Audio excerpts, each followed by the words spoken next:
we're going to continue with this idea of making regular payments or regular deposits. So we'll start off with an example where we know our goal and we're going to solve for what our regular deposit should be. So we want to save up $1,800 for a trip abroad, and we want to know how much we have to put away each month into a savings account that earns 2% interest compounded monthly if the trip is 3 years from now versus if it's 6 months from now. So always keep in mind, right, the value for t that we are using has to be in terms of years. So the 3 years from now, t equals 3, but the 6 months from now, t is going to be 6 out of 12, right? 6/12 or half a year or 0.5, right? Any of those will work just fine.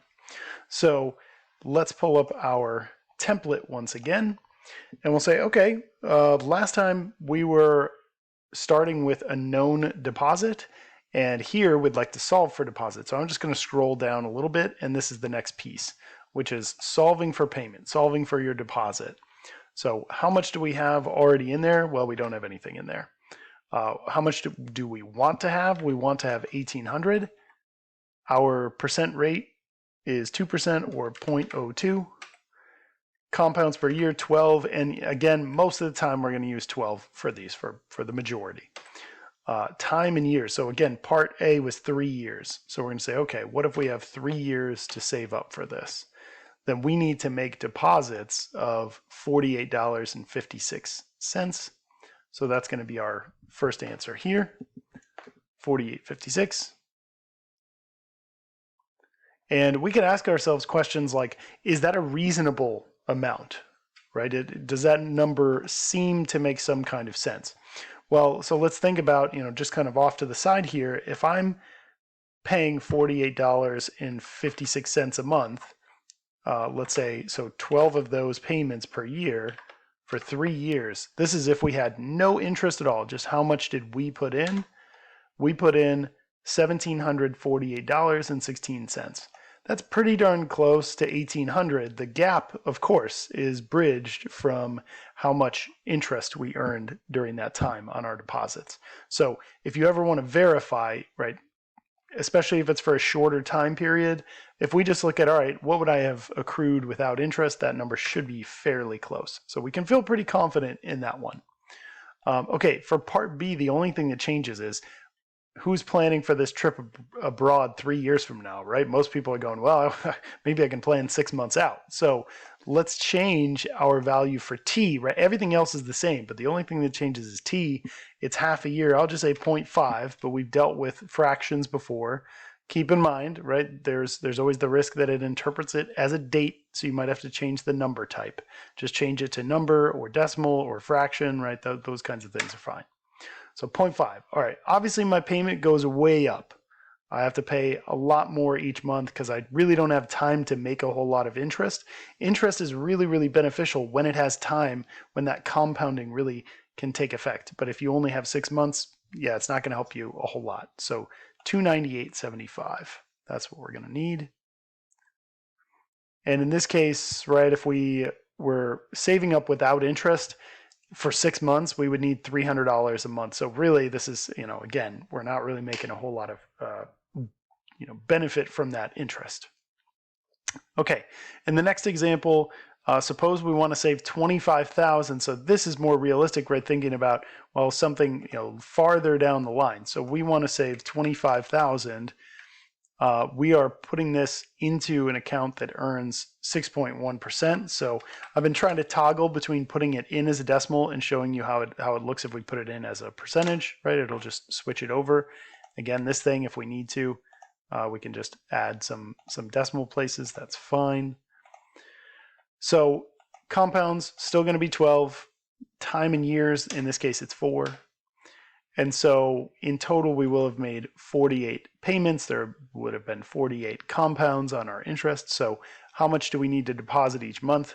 It looks like we're depositing $461.19. So the template's really handy. I can't emphasize enough how, I don't want you to have to do this work again. So if you're struggling at all with the template, it should just be a copy paste kind of thing, saving it in the right format. But if you're struggling at all, please let me know. I will point out, right, this There are some slightly complicated pieces in here, but ultimately we're solving for payment, PMT, so equals PMT. So that part shouldn't be too much of a shock based on what we've talked about. Okay, how much money would you deposit in total during the course of those 4 years?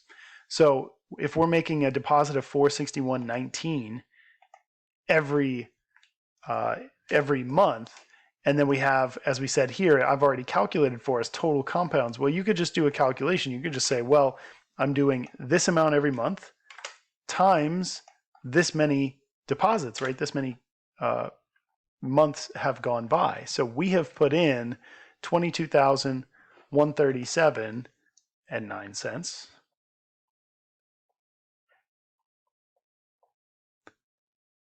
Right? And in total, then we got to 25,000. So how much of that was from interest? Well, we would just say whatever wasn't part of the money that I put in, right? So we just subtract those two.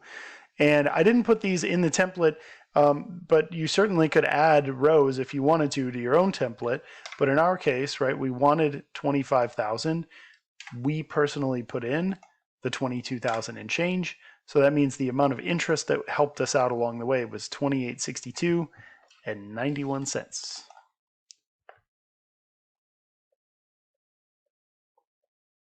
Right, I'm just kind of copying some of these over. I may not copy all of them over. I'm using this more as a space to ask the questions, and of course we're using Excel to answer them.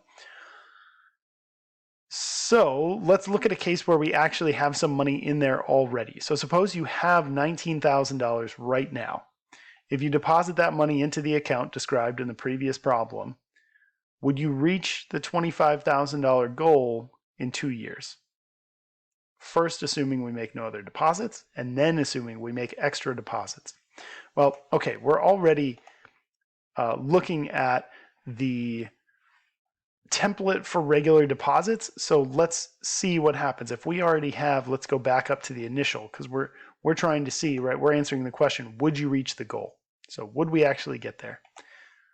So we're going to use the first one. We're going to see what the future value is. So if we currently have 19,000 and we make no regular payments, so zero deposits, our interest rate is going to be, what did we say here? 6.1% compounded monthly. So we're going to say 6.1%, 12 compounds a year. And the timing, what did we say? It was 4 years later, I believe. Yep, 4 years later. So we're going to say, okay. In this case, I'm sorry, we did update the value for T. So would you reach the goal in 2 years if we assume no other deposits are made? So we'll change T to 2.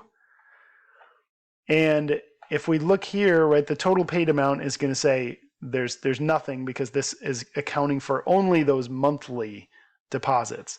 So this is basically just saying here's where you would be at the end of that time. We would definitely fall short of the goal. So assuming no other deposits are made, no, we did not reach 25,000. Now, if I update this, the only thing I need to change is saying, well, now we're putting in $15 deposits. And it looks like, nope, that still didn't work, right? We fell short. And I'm curious to know, it's always possible I just put 2 years as a typo. Let's see, there's 4 years. Do we get there? We just barely get there if we make those $15 deposits. So probably I meant 4 years if we're being honest here. Let's see what happens if I don't make any deposits but leave it in for 4 years. Yeah, we fall a little bit short, unfortunately. So in all of these cases, except for the one where we're making deposits and leaving it in for 4 years, we fall short. If we do make those regular deposits over 4 years, we get just enough, right? We're just over the amount that we need. So again, it's nice. You can just sort of adjust the template really easily to see what, what conditions we want to change and what would work, what wouldn't. The only other piece I wanted to mention is in the case where we don't have any regular deposits, of course, we could just use the compound interest template that we have. And really probably what I'll end up doing is putting all of these templates together as one sort of mega template, and I'll send that out, but it doesn't hurt to have it in smaller pieces. I tried to put them together sort of according to topics, we see that this one's regular deposits, and then the other one's credit cards. For some of the same reason, we end up making regular payments oftentimes on credit cards.